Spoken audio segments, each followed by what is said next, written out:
Hey, what's going on, y'all? This is Max and Jirby. We got a brand new series here. It's going to be the best of both worlds. Tell me who you are, Max. My name is Max Frisbee. I'm a formerly trained chef currently living in Lockhart, Texas. I'm very passionate about live fire cooking, and here with my boy Jirby Barbecue. Yeah. He knows all the good stuff. I just know barbecue stuff. So we're going to give you all the best of both worlds. We're going to go over all of it together, and let's do it. Let's do it.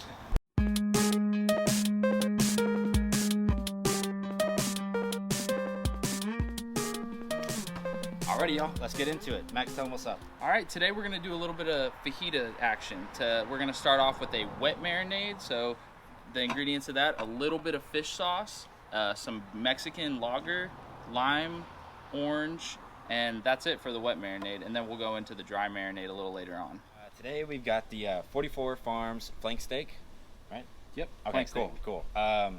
Tell them a little bit about that. Flank steak is an awesome cut, super versatile. I prefer it cooked medium rare. It's got a really strong beefy flavor. It holds up to a marinade really well. You're not going to compete with the meat when you're throwing a lot of spices and seasoning on it. It's a perfect thing for throwing on the grill for a fajita night. And what are we doing with it today? We're going to do kind of an interesting take on fajitas. I like to start with a wet marinade and then finish with a dry rub. So our first step is going to be putting it in a mixture of beer, fish sauce, and some citrus. And then later on, we're going to hit it really heavily with a spice mixture to help get that crust on the grill. Why do you kind of do both the wet marinade and the dry marinade? Is that right? Yeah, absolutely. So I see a lot of people take fajita meat straight out of a marinade and throw it straight on the grill, and you're just never going to get that awesome color, the crust, where really the flavor comes from when you're grilling stuff if the meat is wet going on the grill. So I really like to hit it in that wet marinade, get the flavors going, and then later on switch to a dry rub really heavily, lots of spices, a little bit of sugar in there, and you're just going to get way better caramelization and a lot better flavor and better end product. So first thing I'm going to do is start zesting some citrus on here. We have some orange here. After this, I'm going to go in with a little bit of lime. And after I do the zest of this, I'm going to pass it to my boy Jirby here, and he's gonna juice it for me.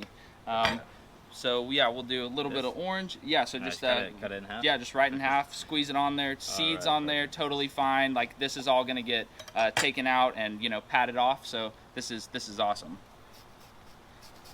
I've never seen the orange zest. I really like it. It gives a really kind of nice, subtle, bitter flavor, a little bit of sweetness, and I think orange zest and orange juice together are just an awesome combination. That's the move. So yeah, we've got a little bit of orange zest, lime zest, and then kind of my secret ingredient on this recipe is a little bit of fish sauce. It gives it a little bit, just elevates the dish a little bit. It doesn't give it a fishy flavor at all. It just brings a lot more flavor to it and kind of rounds the whole dish out.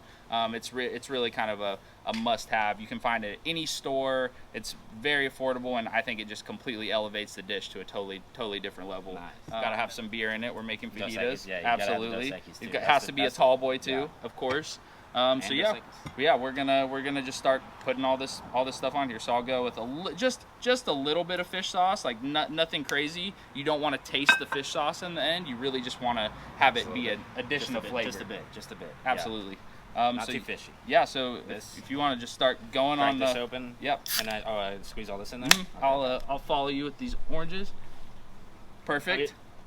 Yeah, it's tasting good. Okay, good. Okay. Got to make quality test. All of it? I would say about half of this. Half of it. I'm not trying to get drunk or what? You know what? Dump the whole thing. There we go. That's about it. Perfect. Yeah, go in. Like I said, don't worry about getting seeds in there. Just go in, and honestly, after you squeeze the orange in there, just drop it in with the meat. Not going to hurt anything. We've already put the zest in there, and then same with the limes. Just go crazy and squeeze it in there. Squeeze it in there, and feel free to just drop it in with it. It's just going to give it that much more flavor. Boom. There we go. Awesome, and that is my way of doing a fajita wet marinade. We're going to move on to the dry rub portion. Been marinating for 15 minutes, right? 15 minutes. We're going to do a dry rub next. So I'm going to start out with salt and pepper. Y'all know how I like to do it separately. I'm going to put that on first, and then we're going to do a mixture of spices. Max, tell them about that. All right, so in this dry rub, we have a little bit of garlic powder, onion powder, cumin, blend of different dried chilies, some coriander, and then a little bit of white sugar. The white sugar is great. You just add a very small amount, and it's more for caramelization than sweetness purposes. It's going to help give those fajitas like an awesome, really dark crust, and really what you want out of fajitas cooked on the grill. Nice. So we're just going to start off a little bit of garlic powder. And we're just eyeballing this? Eyeballing it. I'm a big fan of, everybody likes different stuff. If you like garlic powder, you're obviously going to add more garlic powder. For myself, I think cumin, what I just added, is really strong, so I tried to cut back on that a little bit. Chili powder, can't get enough chili powder. Love just to, Yeah, I'm going to dump that whole thing in there. Nice. Coriander is kind of one of my secret recipe or secret ingredients on this. It just gives just a nice little flavor. It's basically the seeds of the cilantro plant roasted and ground into this fine powder, so it just kind of ties the whole thing together. And like I said, just a little bit of sugar. I don't want this to be sweet, but this will just kind of help it just make it a little nicer on the grill. And I love to just do a little whisk on this, bring it all together, kind of get as many of those clumps out as possible. And like I said, everybody has preferences, and if you want this a certain way, then add a little bit more of one thing or a little less of another. It's very customizable, and I think that's really important in a dish like this.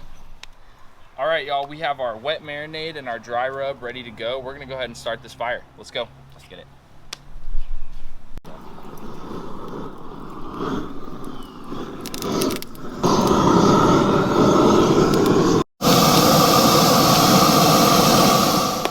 Y'all, so we got the coals going on here. We've just used some lump coals. We're cooking on the Santa Maria today. Tell me a little bit about it, Max. So we have a couple cool features here. It's totally adjustable. We have a raising cooking surface, so you can go much higher, lower, have a hotter, cooler zone.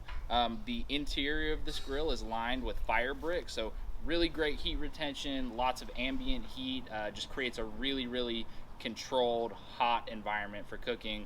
And my favorite part of this is we have multiple different cook surfaces. So you have a couple different styles of plancha over on this side. You have some raised walls over on this one on the right. So you can cook some stuff with a little bit more liquid and not worry about everything spilling out. Your classic just flat plancha here. And then we have just a really standard grill grate over here. And it's really great to be able to have multiple cook surfaces and kind of have a just larger range of things you're able to do. Well, we got this fire started. The Santa Maria is nice and hot, ready to go. We're gonna start before we throw the fajitas on. We're gonna start with some vegetables. You want to tell them about that? Yeah, absolutely. So we're gonna do a nice little mix of bell peppers and onions, super traditional with fajitas. But we're gonna start off on this side with this little raised plancha. We're gonna start with a little bit of bacon, and when I say a little bit, it's actually quite a lot of bacon. That's where a lot of the flavor in this is gonna come from, and we're gonna really end up cooking these vegetables in the bacon fat. Fat is where the flavor is, always, in pretty much everything. So just want to spread this out, get a nice, try to get it as even as possible, and we're just going to render out this bacon for a little while and let it get a little bit of color, let it start to get crispy, and then we're going to add our onion and bell peppers and let it roll. And these coals underneath, they're a little bit higher over here, a little bit lower over here, or what? Honestly, right now, this is a great chance to show. This side I'm feeling a little bit too hot. It's sizzling a little bit too much. Yeah. You want to go ahead and raise our cooking surface a little bit? Yeah. Okay, awesome.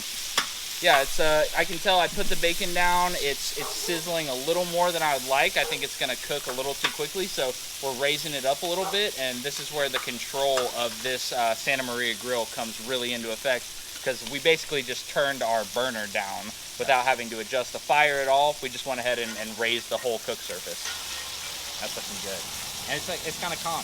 Yeah. Kind of calm down. You can see it's so cool. I love this. It started really popping at us, kind of just a little bit too much sizzle, which it's kind of funny to say that about bacon, but you really want to cook bacon a little slower than you initially think, because the goal is to get as much of that fat out of it as possible. Yeah, you want to render that fat, make it a little bit crispy and not burnt. Absolutely. Is this good height, or you want to go up? Or I think we're really perfect right now. Okay, I can hear that it calmed down a little bit. It's not sizzling as aggressively. We're still getting a lot of sizzle. Clearly, there's still a lot of heat in there. Yep. But yeah, I think we're at our perfect heat. And we might need to drop it down later on, but that's again part of the awesome feature of this grill.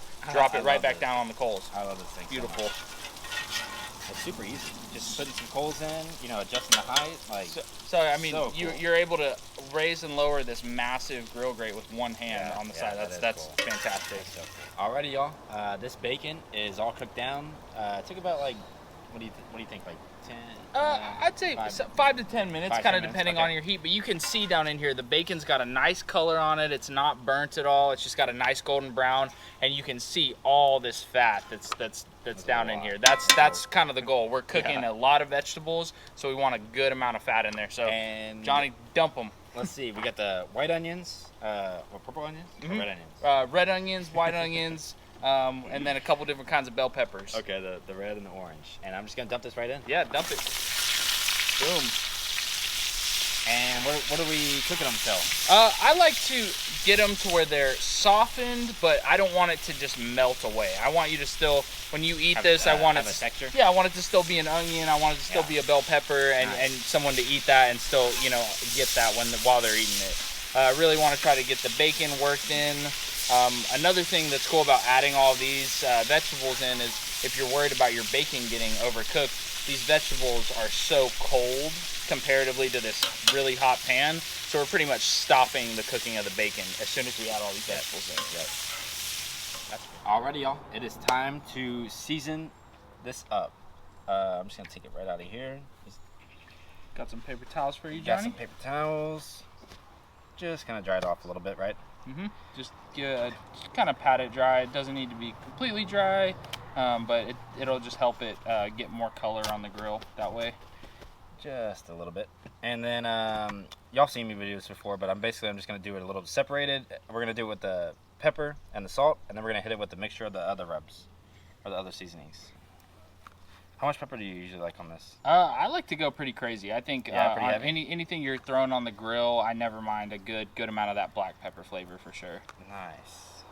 I'm thinking that's looking pretty good. Is that cool? Beautiful. And some salt. Because I like to control the pepper and salt. That's like the pepper gives it that color, and the salt obviously gives it the flavor. So that's what I'm most like cautious about. So that's why I like to do it a little separate. Absolutely, I like that. That's looking pretty good. I'm gonna press that in. Perfect. And you can hit it with your spice mixture. Awesome. And I like to go pretty heavy on this one because it's gonna give it that awesome color. So I just kind of rain it down on there, just like you did. Give it a nice little press in, and like I said, I like to go pretty heavy because a good amount of this will obviously come off while you're cooking it, and then we'll do a flip and start over. There we go. And the salt. This is just kosher salt? Just kosher salt and 16 mesh black pepper. Okay, perfect. That look good? Beautiful. Salt-wise? Alright. And that one one more time. Go with the dry rub again. Alright, and nice. That's it for seasoning the fajitas. Alrighty, we got these bacon and onion all done, all cooked. We got the thing raised up, so they're just kind of chilling up there, not really cooking anymore. We got the fajita seasoned up, so we're ready to throw it on. I'm gonna move these coals a little bit because we're gonna do it on this grate over here instead of the flat top. So let me do that. So basically, since I want to cook on the grate, just gonna slide it over.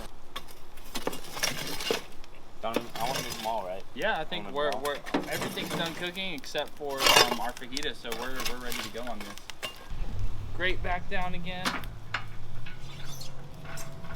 It smells so good. This already smells so good. I can't wait till these get on. So yeah, we're gonna go straight into throwing these fajitas on. So we'll walk over with the board. John, do you want to throw those on the grill? Yeah. Just smack them right down. Smack them right down.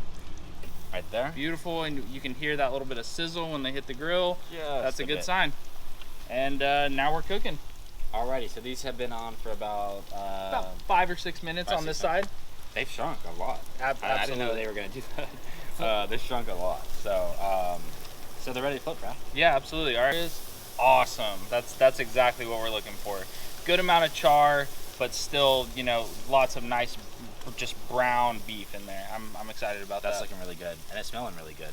So what else does this right here need? It's looking pretty good. So we've got really good color on this. Lots of the bacon fat rendered out.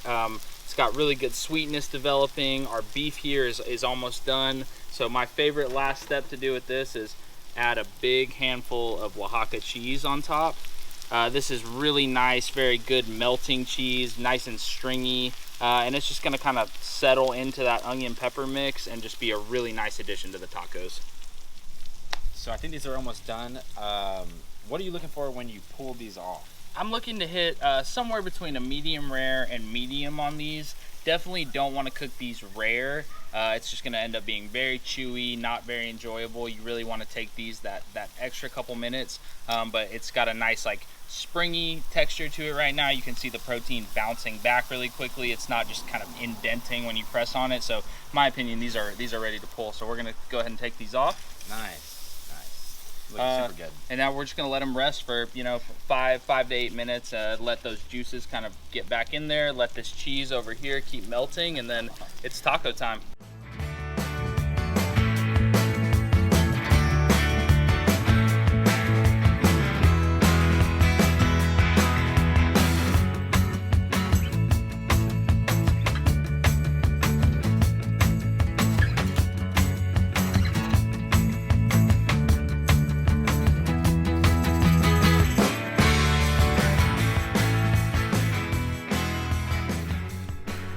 These are looking amazing. Thank you so much for doing this. And so last but not least, the salsa, correct? Absolutely. And what do you recommend? I really feel like it's again a preference thing. If you like a really spicy salsa, go for that. But if you want something, if you want to put Cholula, you want to put Valentina, any kind of salsa that you have in your fridge that you like, put it on your taco. I think that's totally a preference thing. I'm gonna do that right now. Just a little bit of that. Beautiful. And just a little bit of that. And then another one too, right? Yeah, spicy, why not? Make it one. Spicy. This is the spicy one.